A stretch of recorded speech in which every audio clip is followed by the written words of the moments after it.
Nous prenons nos Bibles, nous allons les ouvrir dans Genèse au chapitre 37. Genèse 37, nous lirons du 1er au 5e verset. Genèse 37, 1 à 5. Jacob demeura dans le pays de Canaan où avait séjourné son père. Voici la postérité de Jacob. Joseph, âgé de 17 ans, faisait paître le troupeau avec ses frères. Cet enfant était auprès des fils de Bila et des fils de Zilpa, femme de son père. Et Joseph rapportait à leur père leurs mauvais propos. Israël aimait Joseph plus que tous ses autres fils, parce qu'il l'avait eu dans sa vieillesse, et il lui fit une tunique de plusieurs couleurs. Ses frères virent que leur père l'aimait plus que tous, et ils le prirent en haine. Ils ne pouvaient lui parler avec amitié. Joseph eut un songe, et il le raconta à ses frères, qui le haïrent encore davantage. Amen. Proclamons notre texte de l'année. Mes destinées sont dans ta main. Amen. Bon appétit.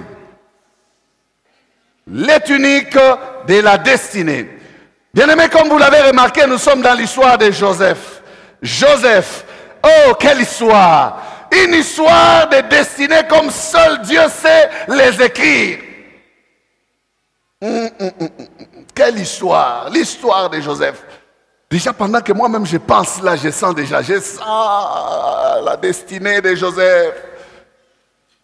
Quelle histoire de destinée! Bien-aimé, Dieu sait écrire des histoires de vies extraordinaires.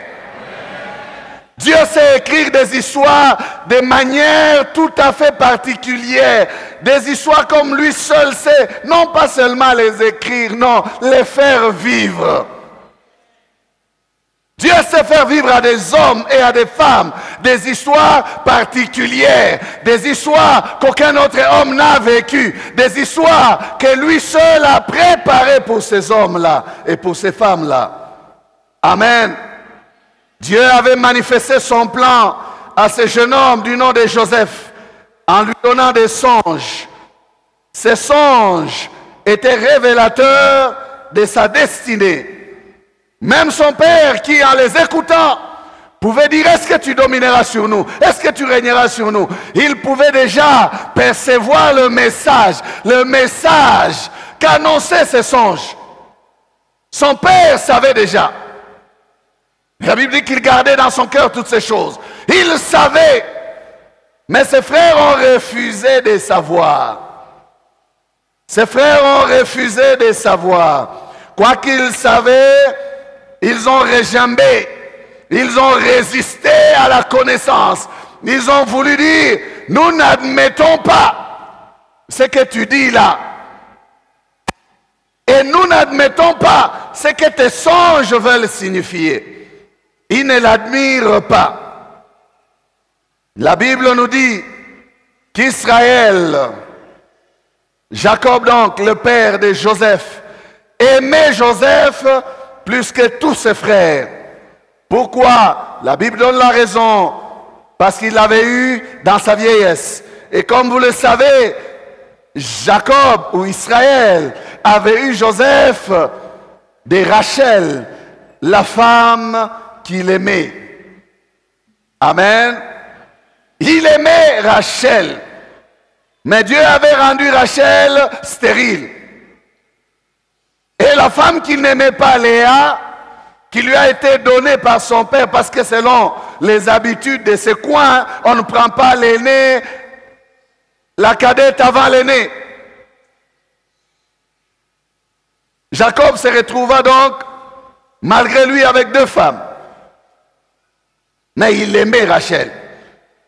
Joseph donc est le fruit de cet amour-là d'Israël, Jacob, avec Rachel. Il y avait dans le cœur de Jacob non seulement de la consolation, car enfin, la femme qu'il avait aimée lui avait donné un fils. Mais il y avait plus que de la consolation. Cet enfant n'était pas qu'un enfant de consolation, non.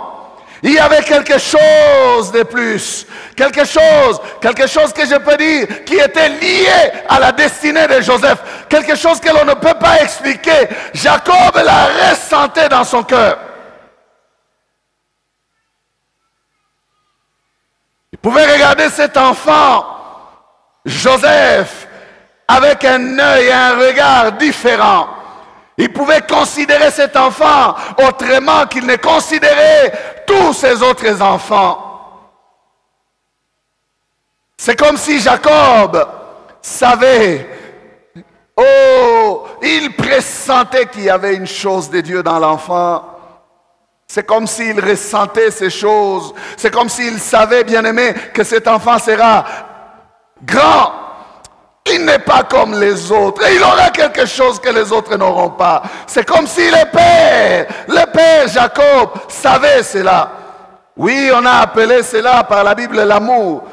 Mais lorsque l'on médite, on peut bien aimer, étendre cette pensée et comprendre que c'est plus que de l'amour. L'amour, c'est juste pour résumer, pour que nous comprenions. Mais c'était des choses spirituelles. Amen. Des choses spirituelles. Des choses spirituelles. On ne peut pas tout expliquer avec des mots. Pouvez-vous empêcher à un papa d'être attaché à un de ses enfants plus qu'à tous ses autres enfants?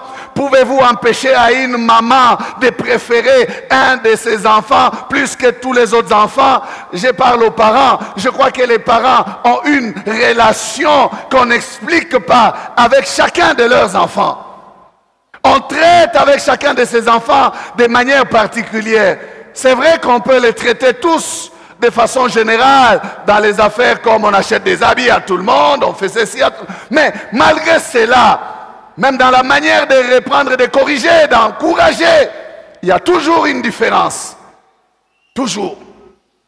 Même là où on veut être le plus juste possible, il y aura toujours une différence. Une différence. J'aimerais ce matin, bien-aimé, dire que ces choses-là font partie des mystères de la destinée. N'allez pas reprocher à un enfant de mériter l'amour de son père, non. N'allez pas reprocher à un enfant d'être le préféré de sa mère, non. Il y a des mystères dans la destinée. Des choses que l'on ne peut pas expliquer. C'est de ça que je parle. J'ai dit, Jacob avait ces choses dans son cœur. Il les ressentait. Ce sont des choses légitimes. Amen. Pour marquer son amour envers son fils de la vieillesse, Jacob va lui faire une tunique de plusieurs couleurs. Une tunique de plusieurs couleurs. Vous savez, on a dû reprocher à Jacob. On a dit, mais tu as exposé ton fils. L'aimer plus que les autres, mais c'est injuste, Jacob. Oh, je venais de parler de ça. J'ai dit non, ne condamnez pas. Il y a des mystères. Pour marquer donc cet amour envers son fils de la vieillesse, Jacob lui fit une tunique de plusieurs couleurs. Nous avons là la toute première tunique de la destinée de Joseph. Je parle des tuniques de la destinée de Joseph. Avant même que Joseph ait des songes, avant même que Joseph eût à rêver, son père l'avait déjà distingué. Voilà pourquoi j'ai dit que son père ressentait des choses. Avant que le ciel ne vienne verser des révélations de la destinée de l'enfant, le père l'avait déjà marqué de la différence. Il lui avait déjà cousu une tunique différente des vêtements de ses frères.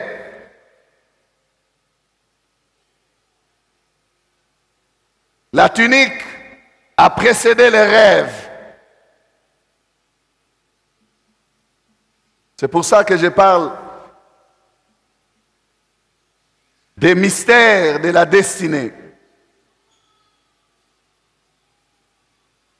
La vie de Joseph, sa destinée, va avoir des étapes. Et ces étapes, nous les verrons par la suite dans ce message. Oh, je ne pense pas que l'on va sérieusement avancer aujourd'hui. Non. Mais Dieu nous donnera l'occasion d'aborder toutes les tuniques de la vie de Joseph.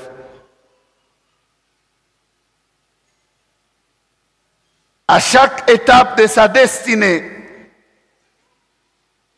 il va avoir un vêtement, une tunique.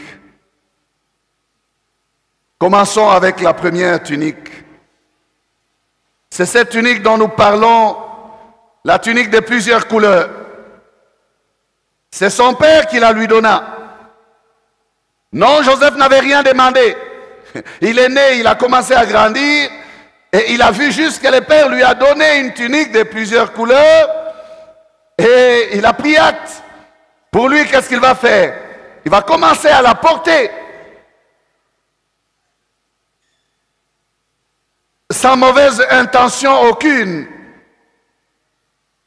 Il n'avait pas choisi le modèle.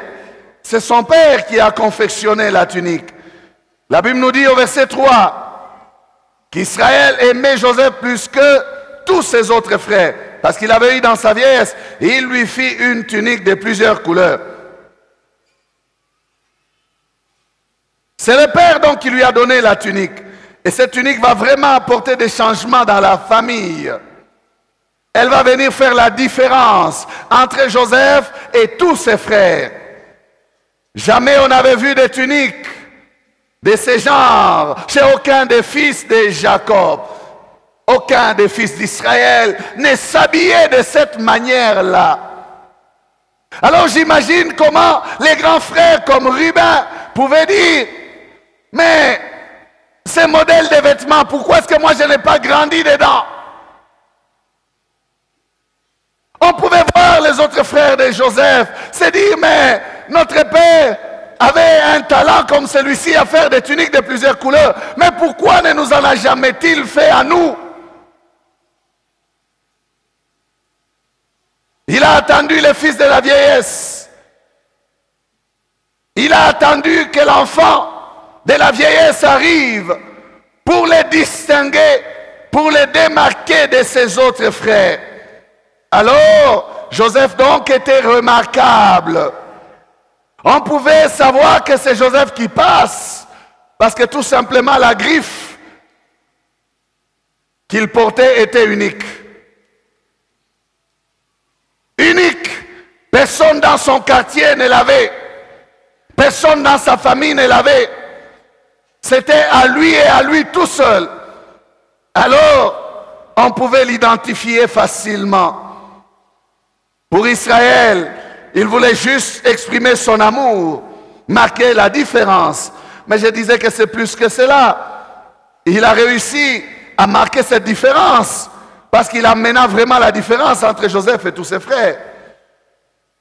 Les grands frères de Joseph, tous à l'unanimité, ne furent pas d'accord avec cette affaire des tuniques.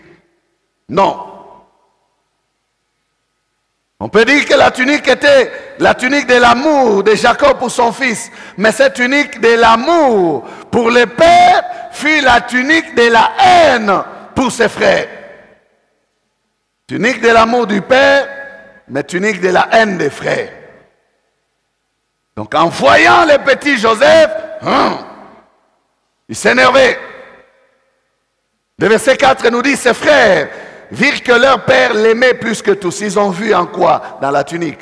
Ils virent que leur père l'aimait plus que tous et ils le prirent en haine. Ils ne pouvaient lui parler avec amitié. Voilà ce qu'a provoqué la tunique. La tunique a amené la haine. La haine. qui était censé démontrer l'amour du Père. Mais la relation de Joseph et de tous ses frères, c'est compliqué. La relation devint mauvaise. Leur relation devint empoisonnée de haine, de jalousie. La haine tomba sur Joseph. Ses grands frères devinrent méchants. La Bible dit, ils ne pouvaient lui parler avec amitié. Donc même quand ils pouvaient lui dire des choses qui n'avaient rien à voir avec la tunique, c'était que des paroles dures. Et vous le savez, dans les familles, lorsque vous avez des grands frères méchants, même les qualificatifs qu'ils utilisent sont des qualificatifs méchants. Kawe, kiwe. Des choses comme celle-là. Même si la tête de Joseph n'est pas grosse, mais on peut les traiter de moutoumounen. Vous savez ces choses, n'est-ce pas? Il ne pouvait lui parler avec amitié. Donc, les dialogues entre Joseph et ses frères furent rompus. Il n'y avait plus d'amitié, non. C'était plus notre petit frère, aimé de notre Père, non. Pourquoi l'aime-t-il plus que nous? Qu'a-t-il donc de plus que nous? Pourquoi il peut faire ça à lui et pas à nous? Il devint méchant. Méchant. Bien-aimé, cette tunique donc n'était pas qu'un simple vêtement. Non, non. Cette tunique parlait. J'ai dit la tunique de Joseph parlait. Elle parlait. Cette tunique avait un message qu'elle annonçait. Voir Joseph dans sa tunique était tout un message sur la faveur de son père sur lui, sur les choix de son père sur lui, un message sur l'amour de son père sur lui, mais aussi pour ses frères, non pas seulement qu'ils saisissaient ce message, non, ils attaquaient ce message. Ils attaquaient, combattaient ce message que la tunique leur lançait. Dit, regardez mon père même, il m'a fait la tunique, mon père même. La tunique parlait. Quand Joseph, pas seulement mon papa même, mon papa. Alléluia. Ils entendaient cela, ils avaient envie de fermer les oreilles. Ah! Ils ne voulaient pas les voir dans cette tunique.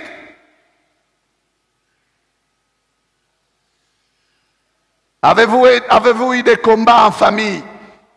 Vous savez que la haine des frères peut être pire que même la haine des ennemis du dehors. Oh, c'est pas facile. C'est pas facile. Cette tunique parlait. Voir seulement ces jeunes hommes dans sa tunique, c'était voir l'amour du Père, c'était voir la faveur du Père, c'était voir la différence qui était sur lui avec tous ses autres membres de famille. C'était grave. C'était une tunique qui prophétisait. Elle prophétisait. La tunique de plusieurs couleurs prophétisait la vie riche en couleurs que Joseph aura.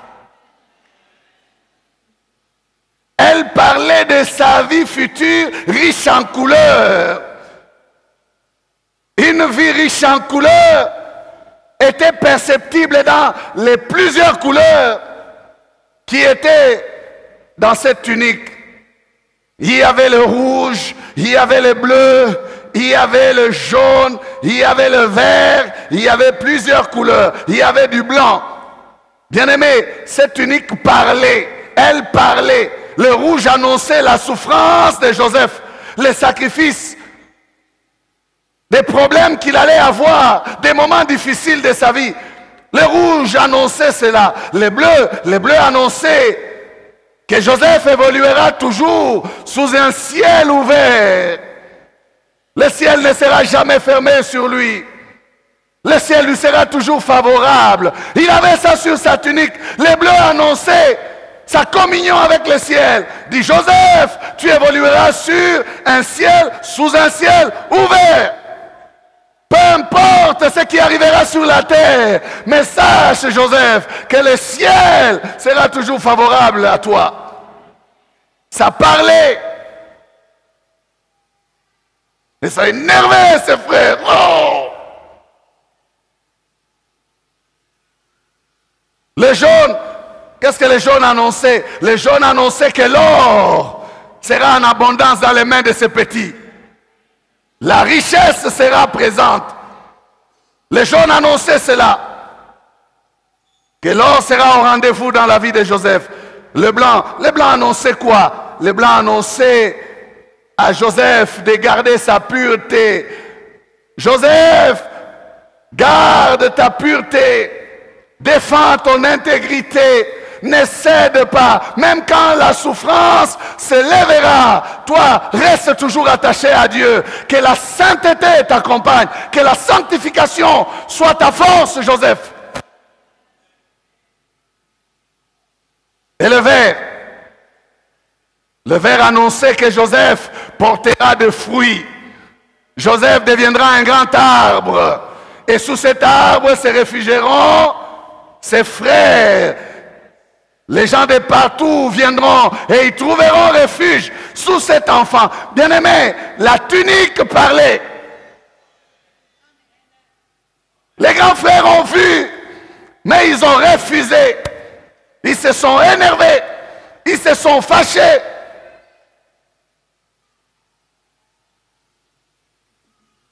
On pouvait voir une tunique, mais il y avait plus qu'une tunique. Il y avait tout un message. La tunique de la destinée. Imaginez Joseph dans son innocence. Il ne pouvait pas savoir que c'était la tunique le problème. Lui aussi. Il avait d'autres vêtements, non? Non. Vous savez, comme pour dire, j'ai fait plaisir à papa. C'était les vêtements de tous les jours maintenant. Tous les jours, il met. Or, quand il met ça, Kiyo, Kayo, Kaweye, c'était toujours comme ça. Et aucun de ses grands frères n'osait lui dire, enlève cette tunique, elle nous énerve. Parce qu'il savait que le père lui avait donné ça. Il ne pouvait pas lui enlever sa tunique facilement. Il ne pouvait pas lui dire, ta tunique ici, Joseph, ta tunique ici, ta tunique ici, ne la porte plus. Arrête de la porter, ça nous énerve, ça nous met en colère.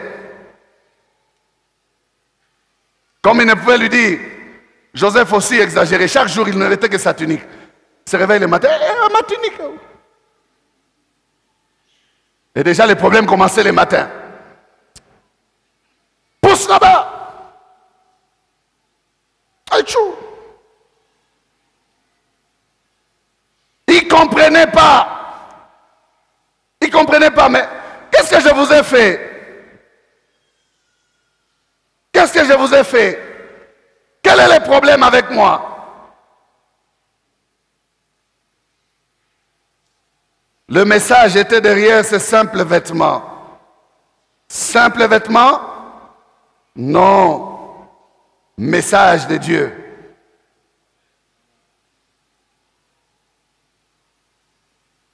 Dieu lui-même parle, bien-aimé, des vêtements.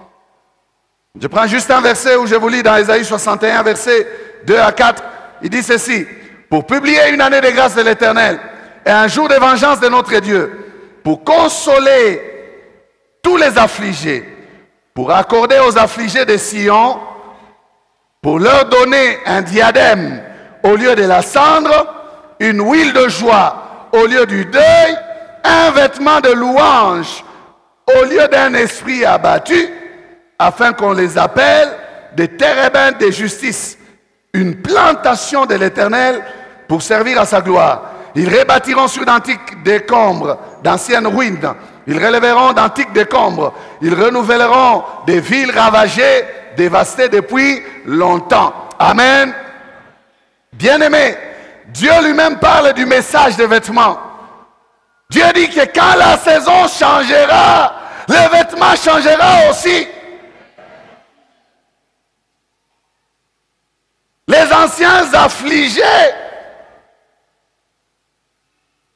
leur situation sera comme s'ils ont enlevé les vêtements. Et la nouvelle situation sera comme s'ils ont mis un nouveau vêtement. Bien-aimés, quand la saison change, les vêtements doivent aussi changer. Vous savez, nos saisons pour nous ici, ce n'est pas tellement très fort, mais ailleurs, à chaque saison, changement de vêtements. Vous ne devez pas porter les vêtements d'été en hiver. Non, les vêtements doivent changer. Je suis en train d'annoncer à quelqu'un ici que les vêtements doivent changer. Peut-être que tu ne comprends pas très bien ces choses, mais je te dis que les vêtements changent avec l'arrivée de la nouvelle saison.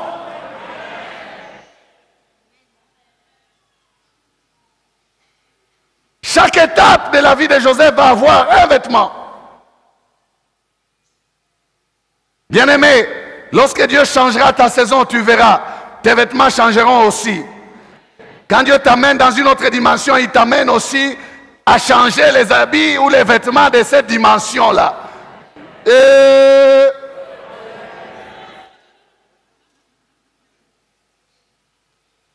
Ça change aussi. À cette première tunique de Joseph est désormais attachée la haine de ses frères. La haine de ses frères. Pour les vêtements, il est haïr. Alors, Joseph va connaître aussi un autre problème qui va ajouter, qui va aggraver la haine de ses frères. C'est celui des songes. Au verset 5, il est dit, Joseph eut un songe et il les raconta à ses frères qu'il les haïr encore davantage. Encore davantage. Donc il y avait une base de haine. Dû à quoi? À la tunique. Maintenant on ajoute une autre haine. Dû à quoi? Au songe. C'est comme si dans la vie de Joseph, tout ce que lui peut faire ne peut que lui attirer la haine de ses frères. La haine de ses frères. La suite de cette haine, bien-aimée, nous la connaissons. C'est l'envie de meurtre. Celui qui est son frère est un meurtrier. Il souhaite sa mort, sa disparition. C'est ce qui va arriver à Joseph. Alors je vous recommande de lire toute l'histoire de Joseph, tous ces récits. On n'a pas le temps de les lire ici. Mais bref, un jour, son père Jacob va l'envoyer visiter ses frères qui gardaient leurs troupeaux dans la ville appelée Sichem. Jacob envoya Joseph aller s'enquérir des nouvelles de ses frères.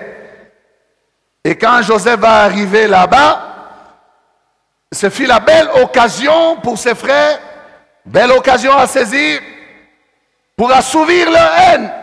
Loin de l'amour du père, loin de la sécurité de son père, l'enfant était maintenant fragile. On peut arriver à accomplir nos mauvais desseins sur lui. Genèse 37, 18 à 20, ils le virent de loin. Comment ils l'ont vu de loin? Tunique. Ils le virent de loin, ayant vu, et avant qu'il fût près d'eux, ils complotèrent de le faire mourir. Donc la haine de ces hommes était telle qu'ils n'avaient même pas le sommeil de nuit. Dès qu'ils l'ont vu à distance, Petiango Yeoyo, Azoya, to signera. Tuishane naye paka hapa. Tumumalize leo. On va en découdre avec lui. Ils se dirent l'un à l'autre, voici les faiseurs de songes qui arrivent. Venez maintenant, tuons-le et jetons-les dans une des citernes. Nous dirons qu'une bête féroce l'a dévoré et nous verrons ce que deviendront ces songes. Oh, haine quand tu nous tiens, hein? Les envies de meurtre ne sont pas loin. Ils les virent de loin. En fait, ils virent sa tunique de plusieurs couleurs. Le complot est monté, tuons-les. Pourquoi? Sa destinée nous dérange. C'est ça le motif. Sa destinée nous dérange. Ils expliquent cela en disant, nous verrons ce que deviendront ces songes. Ça veut dire quoi? Nous verrons si sa destinée va s'accomplir. Ça veut dire quoi? Nous verrons si ce qu'il nous dit dans ses rêves-là, parce qu'il parle beaucoup, va finir par se faire. Éliminons-les seulement. Bien-aimés, savez-vous qu'il y a des destinées qui dérangent? Est-ce que vous savez qu'il y a des destinées qui dérangent? On vous regarde seulement, on vous boude. Vous ne savez pas pourquoi on vous boude, mais c'est votre destinée qui crie.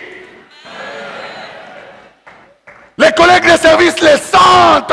Ils savent que le futur chef est en cet homme. Ah, c'est une menace pour nous. Il faut l'empoisonner, il faut l'empoisonner. Il y a des destinées qui dérangent. On te regarde seulement, on te voit, on sait que oh, un mariage glorieux l'attend. Ah, ça l'attend accident. Ta destinée les dérange. Je suis en train de dire à quelqu'un qu'il y a une destinée qui dérange. Il y a des destinées qui dérangent. Il y a des hommes, quand tu les regardes seulement comme ça, tu sais qu'il réussira. Hey. Il y a des personnes, quand tu les vois seulement comment ils travaillent, comment ils font, comment ils étudient, déjà à l'école, tu sais qu'il y a un grand homme ici. Ah, il y a quelqu'un ici. Alors, si tu es bon, tu peux l'encourager. Mais si tu es mauvais, tu vas commencer à les combattre. Maintenant, regarde ton voisin, demande-lui, est-ce que ça t'arrive de combattre les destinées des autres? Pourquoi? Ajoute-lui la question, pourquoi? Pourquoi cette haine? Pourquoi cette haine? Tu les vois de loin, tu complotes. Tu les vois vivre sa vie, tu complotes. Tu les vois réussir dans sa maison, tu complotes. Il y a des gens qui passent leur temps à comploter. Pourquoi tu complotes? Ce qui est grave, non pas seulement que tu complotes, mais tu es fils d'Israël. Ça ne te ressemble pas. Ça ne te ressemble pas. Les fils d'Israël ne doivent pas compléter les uns contre les autres. Ils ont un même père. Comment toi tu es jaloux comme ça? Quelle jalousie! Quelle jalousie! Il dit, tuons-les. Mais qu'est-ce qu'il vous a fait? D'ailleurs, il vous a amené même des choses. Il vous a amené des nouvelles de votre père. Mais qu'est-ce qu'il vous a fait? Pourquoi est-ce qu'il est une menace pour vous? Là où il y a la haine, bien aimé, les décisions que les gens prennent sont souvent des décisions extrêmes. On tue, on cherche à empoisonner, on veut nuire. Pourquoi? Parce qu'on ne voudrait pas que cette destinée s'accomplisse. Pour les hommes méchants, la mort a souvent été les raccourcis pour mettre fin à toute destinée qui dérange. Je dis pour les gens méchants. Ils nous dérangent. Qu'est-ce qu'il faut faire? Il faut l'éliminer seulement. On va l'éliminer. On a entendu des histoires des gens. Ils ont présenté l'argent. Non, ceux qui sont venus les tuer ont dit, non, on ne nous a pas envoyés pour l'argent, on nous a envoyés te tuer. Quelle méchanceté! Prenez les bijoux, prenez l'argent. Non! Notre mission, c'est éliminer.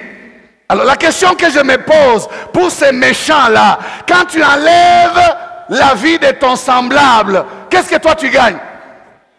Cette vie-là ne vient pas s'ajouter sur ta vie. Tu n'auras pas de vie.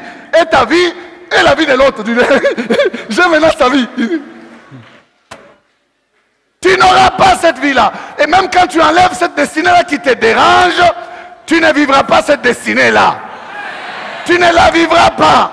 Parce que, bien aimé, la destinée n'a jamais été interchangeable.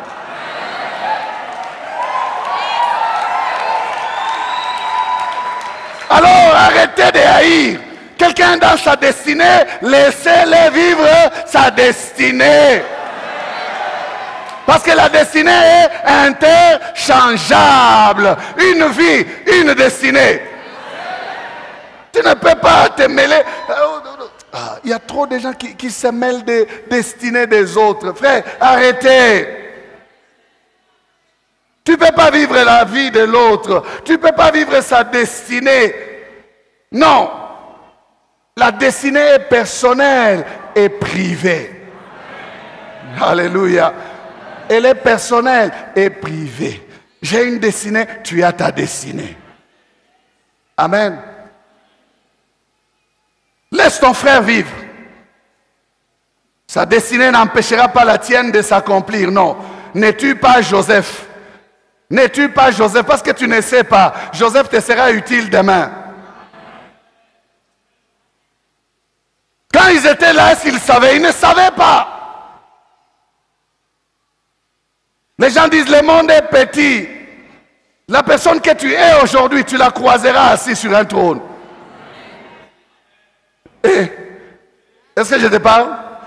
J'ai dit celle que tu as eue aujourd'hui là, tu la croiseras assis sur un trône. Qu'est-ce que tu feras? Tu deviendras tout petit. Fais attention. Ne tue pas Joseph. Il te sera utile demain. Tu as haï quelqu'un parce qu'il a une destinée qui dépasse la tienne. Répands-toi ce matin. N'aie rien à voir avec sa destinée. Tu ne peux pas l'aider, laisse-le évoluer. Tu peux l'aider, gloire à Dieu, aide-le selon ta force. Mais tu n'as rien à faire, laisse-le. Laisse-le.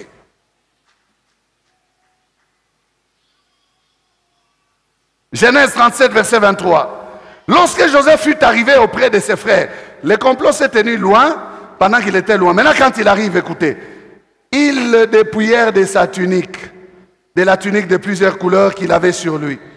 La première des choses à toucher, c'est la tunique de plusieurs couleurs.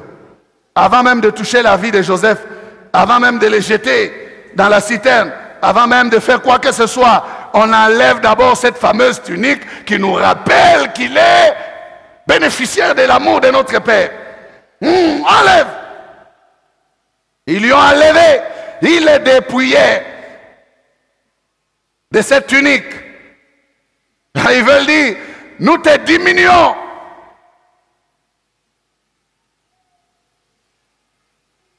Allez, enlève ta tunique. L'amour du Père, quel amour. Vous avez déjà entendu les méchants parler, hein? Si c'est une femme, encore grave. Fiatoto, fiatoto, fiatoto, fiatoto. Ah, les femmes. Quand c'est un homme, qu'on sentir qu'il y a au monde. Allez, enlève. Ils lui ont enlevé la tunique. Avant d'aller plus loin, d'abord ses vêtements, ne les gardons pas sur lui. Oh, l'amour du Père, oh, différence. Quelle différence? On verra. La victoire pour eux commence par prendre la tunique. Bien-aimés, ils ont pris la tunique. Enlevez la tunique de Joseph. C'est bien. Mais puis après, ils ont pris la tunique. Comme pour dire, nous t'enlevons l'amour du Père. C'est bien de s'attaquer au symbole de l'amour du Père. Mais puis après, si vous ne pouvez pas aller plus loin, d'ailleurs ils n'ont pas su aller plus loin. Ils ont dit, ils ont décidé, ils ont dit, tuons-le. Mais ils ne l'ont pas tué. Déjà là, c'est l'intervention de Dieu. la main de Dieu était sur l'enfant. Parce que s'il l'avait tué, on pouvait dire, oh, ça y est, tout s'arrête là. Mais prendre rien que la tunique sans tuer Joseph, tu n'as rien fait. Tu n'as rien fait. Tu peux lui prendre ce qui est visible comme symbole de la manifestation de l'amour de son père. Mais tu n'as pas pris ce qui est en lui. Tu as pris ce qui est sur lui. Mais tu ne peux pas toucher à ce qui est en lui. Pour stopper ce qui est en lui, il faut réellement le tuer. Mais si tu commets l'erreur de les laisser en vie, tu seras surpris. Tu seras surpris. Ils ont enlevé à Joseph sa tunique, mais ils n'ont pas enlevé à Joseph sa destinée. Ils ont enlevé à Joseph ce que son père physique lui avait donné, mais ils ne pouvaient pas enlever à Joseph ce que son père céleste était en train de lui préparer.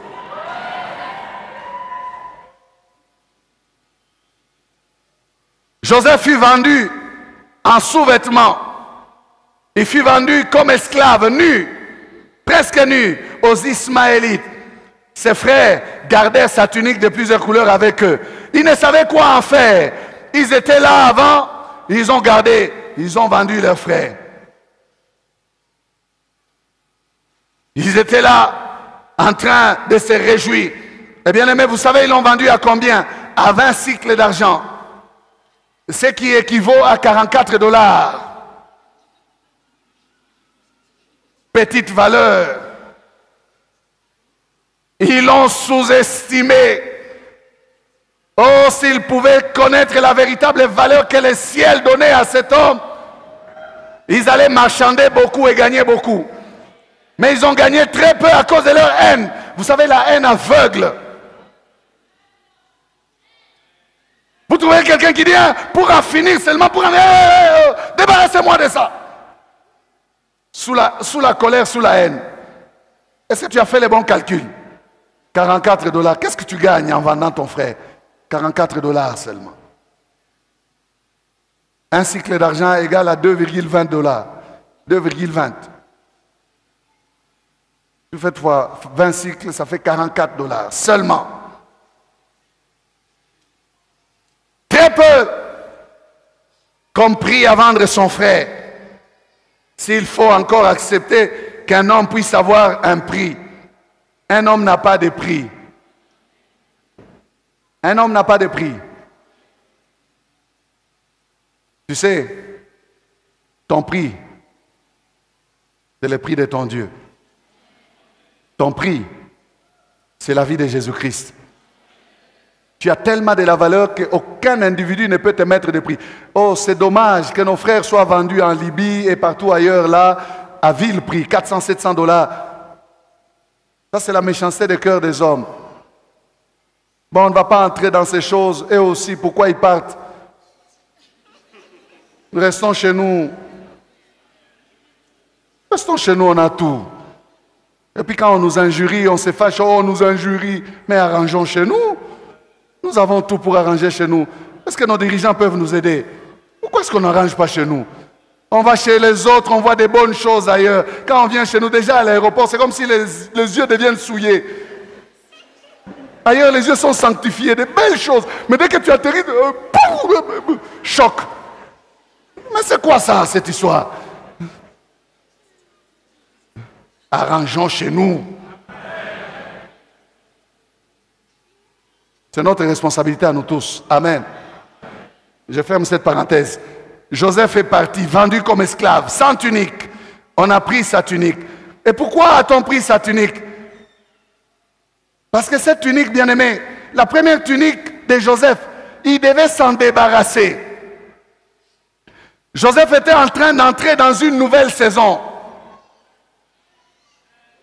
Quand la saison change, le vêtement doit changer. Ils ont pris la tunique, ils ont placé là. Avant qu'un des frères de Joseph ne revienne pour dire, oh, l'enfant n'est pas là. Qu'est-ce que moi je vais devenir? L'enfant n'est pas là. Pourquoi est-ce que cette tunique devait rester? Joseph est en train d'entrer dans une nouvelle saison. Une destinée qui va connaître une nouvelle étape. La tunique de l'amour du Père devait rester. Parce que Joseph est en train d'aller au loin de son Père. Sa tunique n'avait de sens qu'aux yeux de son Père. Les Égyptiens ne pouvaient pas comprendre. Toutes ces couleurs, ça sert à quoi? Ils allaient la voir comme un vêtement nul, comme ça. Ceux qui comprenaient, ou celui qui comprenait, c'était son Père. Quand il voyait, il se réjouissait. Quand ils étaient assis avec ses frères, il était distingué, il était remarquable. Mais comme il est en train de partir loin de ses frères, alors la vieille saison va changer. Une nouvelle va la remplacer. Laisse cette tunique-là. Laisse ça. Elle était celle de l'amour de son père. Elle montrait la communion entre Joseph et son père. Joseph, en allant en Égypte, cessait de dépendre aussi de son père. Donc, finit aussi la relation par la tunique. C'était la tunique de la dépendance de l'amour du père. Je vois mon fils, je lui donne de bonnes portions. Mais au loin, la dépendance avec le père s'arrêtait. En fait, Joseph devait changer de tunique parce que sa dépendance à Jacob allait céder la place à la dépendance à Dieu. Il dépendait de son père. Il a envoyé vers ses frères. Sa mission s'est arrêtée là. Vis-à-vis de Jacob, c'est terminé. Alors, la tunique du père reste là. Ses frères vont garder cette tunique. Écoutez ce qu'ils vont faire. Ils vont monter un scénario macabre avec un cynisme diabolique. Genèse 37, 31, 36. Ils prirent alors la tunique de Joseph et ayant tué un bouc, c'est des comédiens, hein? Ayant tué un bouc, ils plongèrent la tunique dans le sang. Donc ils tournent un bon film. Ils envoyèrent à leur père la tunique de plusieurs couleurs en lui disant, en lui faisant dire, voici ce que nous avons trouvé. Voici ce que nous avons fait ou nous avons trouvé. Voici ce que nous avons trouvé. Reconnais si c'est la tunique de ton fils ou non. Jacob l'a reconnu et dit, c'est la tunique de mon fils. Une bête féroce l'a dévoré. Joseph a été mis en pièces. Et il déchira ses vêtements. Il mit un sac sur ses reins. Et il porta longtemps le deuil de son fils. Tous ses fils et toutes ses filles vinrent pour le consoler. Mais il ne voulut recevoir aucune consolation. Et il disait, c'est en pleurant que je descendrai vers mon fils au séjour des morts. Et il pleurait son fils. Les Madianites le vendirent en Égypte à Potiphar, officier de Pharaon, chef des gardes. Amen. Quel scénario riche comme un scénario de Hollywood. Des grands acteurs. Et ils sont courageux, ces jeunes gens. Ils vont même s'asseoir en face de leur père. Avant, ils n'étaient pas partis, ils ont envoyé la tunique avec des serviteurs. Mais ils vont arriver, ils vont s'asseoir en face de leur père en train de les regarder pleurer. Ils ont endurci leur cœur. Bien-aimé, votre papa pleure. Vous ne pleurez pas. Vous voulez les consoler. Est-ce que ce n'est pas la sorcellerie, ça? C'est la sorcellerie. C'était des sorciers, ces jeunes gens-là. Donc, ils avaient des yeux secs, en train de taper les yeux devant Jacob, faire semblant de pleurer. Ah, Joseph, papa, sois fort. Dieu a donné, Dieu a repris. Papa, courage. Tu sais, papa, nous tous, nous sommes tes enfants, nous sommes encore là. Ce que Joseph pouvait faire, nous pouvons toujours faire. Nous pouvons toujours t'aider, papa. Des sorciers. Vous savez que dans certains deuils, il y a des sorciers qui viennent. Ce sont eux qui ont monté le coup, mais ils sont là en train de vous regarder. Et on a dit à Dieu, on a dit à Dieu. Hein? Ils sont en train d'observer comment le papa est affligé. Ils ont tout fait pour les consoler. Ils n'ont pas réussi à les consoler. Mais bien aimé, si Joseph était mort pour Jacob, pour Israël, et si ses frères l'ont enterré sans qu'il ne soit mort, Joseph était encore vivant pour Dieu. Il était vivant pour Dieu. Et j'aime comment le dernier verset nous dit. Le dernier verset dit, les Madianites le vendirent en Égypte à Potiphar, officier de Pharaon, chef des gardes. Après le deuil, après nous avoir parlé du deuil, on nous donne les nouvelles du jeune homme. Ah, ça j'aime. Bien-aimés, certaines fois, certaines destinées sont appelées à être enterrées. Elles ne sont pas mortes, mais elles sont enterrées selon les hommes. Mais selon Dieu, elles vivent. Pourquoi? Parce qu'elles sont appelées à ne se manifester qu'en leur temps. Certaines fois, accepte que les hommes t'effacent. Certaines fois, accepte que l'on t'enterre. On te combat trop au travail, on te prend, on t'envoie dans ce département qu'on appelle garage. Accepte d'y descendre. Il n'y a même pas de bureau. On te dit tu vas organiser ce service. On sait que ce sont les archives. Il n'y a rien de bon. Pas d'argent. Mais c'est là qu'on t'envoie. Accepte la mort. Entre là, qu'on t'enterre, qu'on t'oublie.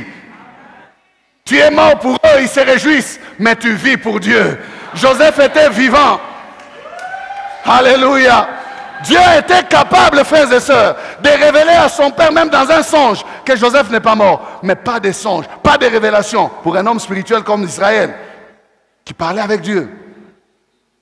Dieu lui avait parlé de sa propre destinée. Pourquoi ne pas lui parler que son fils n'est pas mort? Le silence de Dieu était en faveur de la destinée de Joseph. C'est mieux qu'on oublie Joseph. C'est mieux que le père se détache de Joseph. S'il savait qu'il est allé en Égypte, Jacob pouvait réunir les serviteurs de sa maison et suivre les Madianites sur leur route. Oui, oui, Abraham a fait ça. Jacob pouvait faire ça aussi pour son fils. Amen. Mais Dieu dit, on l'enterre pour un temps. Qui tient nos destinées? C'est Dieu. On l'enterre pour un temps. On l'enterre, on l'oublie. On organise le deuil pour quelqu'un qui est vivant.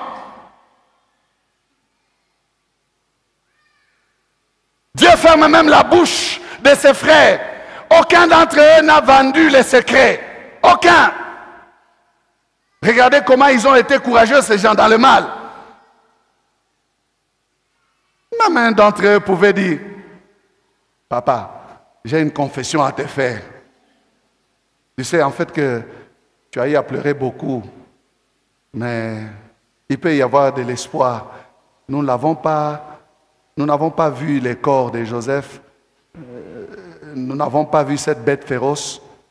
Le sang qui était sur la tunique, c'est le sang des brebis de nos troupeaux, de notre troupeau. C'est nous qui avons monté les coups. Si tu peux nous pardonner. Nous l'avions vendu aux Ismaélites qui l'ont amené en Égypte. Mais est-ce qu'ils ont fait ça? Non, aucun. Le secret a été gardé, scellé, pour laisser Dieu faire son œuvre. Alléluia. Pour laisser Dieu faire son travail. Il y a certaines personnes, bien-aimées, vous êtes morts pour la famille. Vous êtes morts pour la société. On n'a plus besoin de vous. Être mort, ça ne signifie pas que réellement être mort. Non. Pour vous, non, pour eux, vous êtes inutiles. Mort et enterrés. Même quand on peut parler des autres, ce n'est pas de vous qu'on peut parler. Sur leur liste, vous êtes effacés, enlevés. Non, non, c'est le temps où Dieu est en train de travailler, afin que votre destinée ne se manifeste qu'en son temps. Si Jacob pouvait savoir qu'il pleurait une simple tunique, la même tunique de l'amour lui a été ramenée. Comment ne pouvait pas la reconnaître? Comment ne pouvait-il pas la reconnaître? Ils ont dit, reconnais-la si c'est la tunique de ton fils. Oui, mais c'est moi qui l'ai fabriquée. C'est moi qui l'ai cousue. Je connais même la nature des tissus. Je connais le nombre de couleurs. Je connais tout. C'est ça, c'est la tunique de mon fils. S'il pouvait savoir qu'il pleurait qu'une simple tunique, la personne qui était dans la tunique n'était pas morte. La tunique était là, mais pas Joseph. Sa tunique, preuve d'amour autrefois, est devenue la preuve de sa mort. Ils l'ont mise dans le sang d'un bouc. Ils savaient que leur frère n'était pas mort, mais ils ont laissé croire à leur père. Ils ont organisé le deuil. Ils ont consolé leur père faussement. La douleur de leur père était grande, mais ils ont fermé leur cœur. Ils regardaient pleurer, connaissant tout ce qui s'était passé avant, sans oser l'avouer. Oh, c'était des méchants. Des méchants. Pendant des années, les choses vont rester ainsi. Ils ont pensé, peut-être que dans leur sorcellerie, ils prophétisaient, ils cherchaient à ce que Joseph meure dans les durs travaux de l'esclavage. Mais nous l'avons vendu, ce que nous n'avons pas pu faire, les Ismaélites vont nous aider à le faire. Ils vont les faire souffrir. Ils vont les malmener parce que c'est un esclave. Mais regardez la bonté de Dieu. Ils les vendirent à Potiphar. L'un de qui? Il est qui? Officier de Pharaon. On n'a pas mis Joseph dans la main d'un homme faible pour que sa vie soit touchée. On l'a amené là où il y avait le plus de sécurité. Ça, c'est la main de Dieu. Officier de Pharaon, chef des gardes.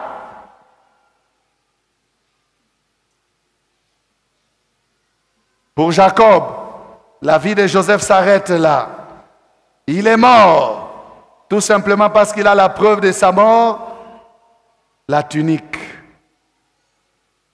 Or, Joseph était en train de changer de saison. La tunique, retour à son fabricant, parce que fini la dépendance. Papa, je suis parti. Tu m'as gardé jusqu'à mes 17 ans. C'est terminé.